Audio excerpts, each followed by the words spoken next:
Hello, Bacho. Let's take a given question. The question says, in the figure given below, a block of mass capital M is 490 gram placed on a frictionless table is connected with two springs having spring constant K equals to 2 Newton per meter. If the block is displaced horizontally through X meter, then the number of complete oscillation it will make in 14 pi seconds will be dash. So for this question, जो key concept यहाँ पे we need to understand is the concept of spring block system, and precisely we will be dealing with the SHM performed by the spring block system. तो यहाँ पे we have studied about an expression of omega that is given by under root k by m. यहाँ से हम time period का expression निकाल सकते हैं, so it is 2 pi under root m by k. ठीक है, तो ये expression mainly we will be using over here.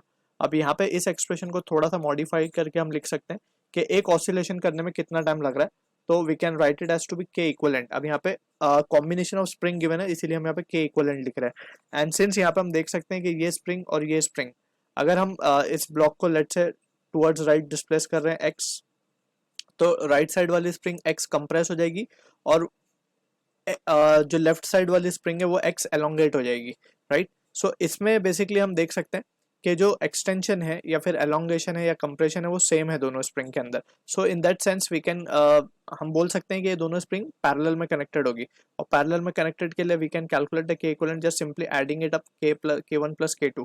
ठीक है, अब इसका दूसरा तरीका भी ये समझ सकते हैं हम डायरेक्टली कि अगर एक end of the spring is connected to block और दूसरा एंड कहीं और कनेक्टेड है, तो in that sense we can say कि जो ब्लॉक होगा वो या फिर दो स्प्रिंग होंगे वो पैरेलल में कनेक्टेड होंगे. ठीक है, तो either of the way we can distinguish के स्प्रिंग पैरेलल में कब है और सीरीज में कब है. सीरीज के लिए क्या होगा, फोर्स सेम होगी, और पैरेलल के लिए एक्सटेंशन या फिर एलोंगेशन या कंप्रेशन सेम होगा. ठीक है, तो यहाँ पे k1 प्लस k2, तो यहाँ पे k इक्वलेंट अगर हम सिंपली देखें तो दोनों स्प्रिंग का k 2 है, तो ये 2 प्लस 2 हो जाएगा, यानी कि 4 न्यूटन पर मीटर.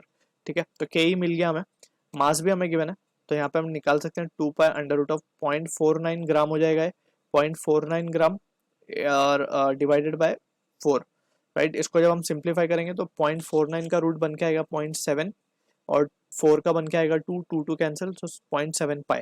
ठीक है, तो एक ऑसिलेशन के लिए जो टाइम लग रहा है वो लग रहा है 0.7 पाई.